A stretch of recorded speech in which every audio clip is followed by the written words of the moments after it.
মাকে কষ্ট দেওয়ার প্রতিশোধ আমি নেব, তাই তো আমি এই বাড়িতে এসেছি। নমস্কার বন্ধুরা, টলিউড গল্প ইউটিউব চ্যানেলে আপনাদের সবাইকে স্বাগত জানাই। অনুরাগের ছোঁয়া আজকের পর্বে মূলত দেখা যাচ্ছে যে রূপা মিসকাকে শাস্তি দেওয়ার জন্য মিসকার কাছে যায়, গিয়ে বলে আমি ডাক্তার খেলবো।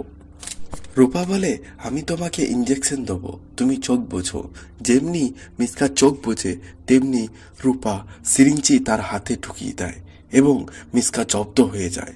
রূপা বলে যেমন করে মাকে কষ্ট দিয়েছ ঠিক তেমন করে আমি তোমাকে জব্দ করব।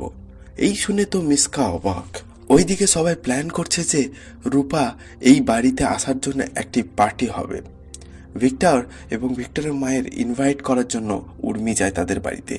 এইদিকে সূর্যের কাকিয়া নিউজ পেপারে পাত্রপাত্রিকা পেজ খোলা দেখে রূপাও বলে আমিও মায়ের জন্য একটি বর খুঁজব এবং মাকে বিয়ে দেবো, মাও যেন তাতে খুশি থাকে। ভিক্টর ও ভিক্টরের মা পার্টিতে যাওয়ার আগে ভিক্টর ব্ল্যাকমেল করতে থাকে, কথায় কথায় বলতে থাকে 25 দিনে 25 লাখ টাকার কথা, না দিলে নাকি হাটের মাঝে হাঁড়ি ফাটিয়ে দেবে। সবাই পার্টিতে উপস্থিত থাকে, কিন্তু দীপা একটু লেট করে আসায় লাবণ্য চায় দীপাকে এগিয়ে আনতে। দীপা বাচ্চাদের দেখে জড়িয়ে ধরে আবেগে এবং পার্টিতে শুরু হওয়ার ঠিক আগে সূর্য বলে ডক্টর অর্জুন কোথায়। দীপার বাবা বলে অর্জুন কেন আসবে আমাদের সাথে, অর্জুন তো অর্জুনের বাড়ি থেকে আসবে।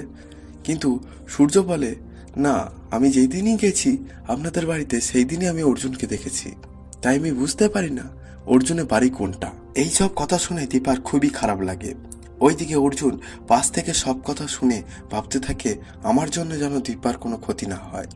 অনুরাগের ছোঁয়া আজকের পর্ব এই পর্যন্ত। আগামী পর্ব দেখার জন্য চ্যানেলটাকে সাবস্ক্রাইব করে পাশে থাকবেন। নমস্কার।